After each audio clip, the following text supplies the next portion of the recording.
everyone, John Henry here, slingshotfutures.com, and welcome to the Daily Futures Market Outlook, where we take a look at our favorite markets and formulate an attack plan for tomorrow's trading. Tomorrow being the 17th of the month, already past the halfway point, and going strong so far. Now, obviously today had a little bit of news at 1400. We had the FOMC meeting minutes, and that caused quite a bit of volatility across the board. But before we jump on into the charts, like always, swing on over to slingshotfutures.com, scroll down, and click on the Join the Daily Outlook newsletter. That's going to let you sign your email up for our newsletter list, and that way you'll be notified every time one of these videos comes out. Along with that, in the newsletter itself, we talk about all kinds of different stuff. Stocks, cryptocurrencies, futures, options, cryptos, you name it, it's going to be in there at some point. So it's a great newsletter to get your hands on. Along with that, if you haven't done so already, make sure to click on the live trade room subscription and trial info. You can sign up for a 3-day trial in the room, so you can sit down with us for a couple days and see what we're all about. That way you can see the live trade room, you can see my screens, you can see what everyone's doing. Along with that, you can chat with our members, and you can just kind of see how everything is going. So it's a great way to see if it's a good fit for you, and just in general, it's a great way to see, how we approach the markets every day. Of course, if you do enjoy it, you can always sign up for a monthly or a weekly subscription to the trade room, and if you join as a full-fledged VIP member, you also get the live trade room as part of the package. Now, taking a look at the euro, overall, the euro really didn't accomplish a whole lot. The FOMC really just kind of reversed it off of the lows. We have a big range. We started off at the lows, then it cycled back up, pushed down to a new low to a new high, and then back down to a new low. Then the news kicked it back up to a new high. We're just dealing with a big sideways range. Now, obviously, the FOMC meeting minutes is a little bit of a fundamental impact, so we could be looking to kind of continue off of the range lows, zooming out a little ways here. And if we look at a much larger time frame, like a 30-minute chart, we can see that this is the same area we've been talking about for a long time coming through here, and the buyers are finally stepping up to the plate, and they may have just waited for that news to kind of give them an excuse. Coming across the highs, there is definitely a wedge top, something to consider, but for the most part, we're just finding a support low, and we have quite a ways to go until we start running into resistance, so plenty of upward momentum and plenty of upward room before we start running into those areas of concern. So what I'm looking for here with this parabolic spike to the upside, I'm looking for one more leg to the upside. Generally speaking, you get that initial push, you get a shallow pullback where everyone jumps on board, you get the follow-through push, which is usually slightly smaller, and then you get the final push, which is usually not as big.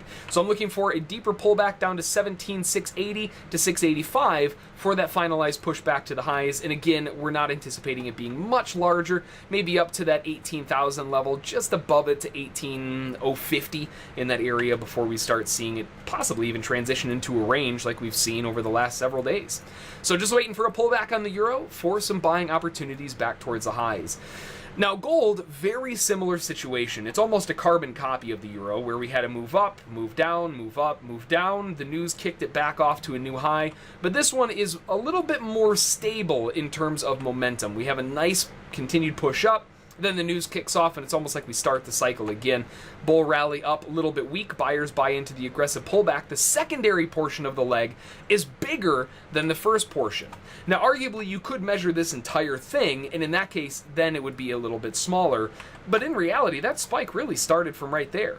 So because of the news spiking that middle leg higher, a lot of times you end up with that kind of formation, getting a shallower pullback. I would like to see 84.1 for support, but we may just have to work with it trap below 87 before a cycle back up. And because of that mid leg being so large comparative to the first, we have a much higher probability of transitioning into a range. So because of that range potential and the fact that we're kind of stuck around the previous high of day, makes a lot of sense. So I'm looking for a pullback down to 84.1. I would love, but we may have to just deal with a trap pullback down below 87, and then really just looking for it to go back up to 89. We're not really looking for a big continuation on those highs, but we definitely don't want to buy high. We want to buy on those pullbacks. Over on crude oil, good movement to the downside, finally finishing off a big bear objective to the downside at 46.82. That is out of the way. We also have monthly support floating just above that at 89. So lots of areas of support coming into play where the buyers are likely, well, sellers are turning into buyers as they liquidate their positions. We do have a couple areas of resistance on the way back if they do want to correct a little ways. A shallow one at 46.92, not really one that I want to play ball with personally, but that could be a small, shallow, kind of a scalping area, if you will. If we get a slightly deeper correction back up, 47.35 and 47.70 are the big ones that I've got my eyes on. And really, this big correction down, going out to a wider time frame, we're taking back a lot of those levels of support that we've been keeping our eyes on for a while now. Big level of support held inside there, held again, and now we started breaking through it, right? Beautiful hold, held, resistance, even held a little bit inside there. They tried holding it, but it slammed through it. Now they're using this as resistance. So that big spike down really kind of solidifies that momentum, showing that the sellers are trying to take control. We are in a big area of contention, not an area that I want to be a seller in right now, but that tells us that I'm more than happy if we can get a big correction up, get some selling pressure off of 35, off of 70, maybe even higher to try to get a spike back down. But that earlier level of support is now resistance, and we have to treat it that way between 70 all the way up to 90 or so, where the sellers seem to be dominating the market. Zoom that in before I forget and switch that back to a 5-minute. So taking a look at the S&P to finish up, overall, mostly just range bound. We did have a push back up towards the highs, getting stuck at around monthly resistance here and fading right back down to the lows. Now, this could be a deep correction looking for a continued leg up, and if that is the case, 64.25, 64.5 is the big area of support that we would be looking for a rally back up towards the highs here. But there are some shallow areas of resistance as well. 70.5, 71.5, that whole area has selling pressure inside of that, and we can see that that has taken place several times before. We had that yesterday. We also had that earlier on the 9th. We had a little bit of that on the 10th. A little bit of support there on the 8th. So lots of stuff going on in that same area, and we're just kind of struggling around that same location. Now again, bigger picture here, we are reversing a huge dip down all the way back up, and this does look like a V bottom. And with a V bottom, you typically don't get those very often. Shallow pullbacks are usually the case. So we're looking for shallow pullbacks, maybe to retest 2460, maybe a little bit lower. But overall, the bigger picture, we're looking to go back up towards those highs at around 2490, maybe finally finish off that objective at 2500. And all signs are pointing to up right now. So even though today is a deep corrective phase and not really much of a trend, the bigger picture tells us that buying these lows makes a lot of sense. And if we can get it better price than that, all the better. So that's going to do it for the outlook. Now, taking a look at the news for tomorrow, there's not a ton of stuff, especially not after a day like today with the meeting minutes and all that fun stuff. Tomorrow morning at 4:30 out of the UK, we have the retail sales for July, month over month, forecasted at 0.2%.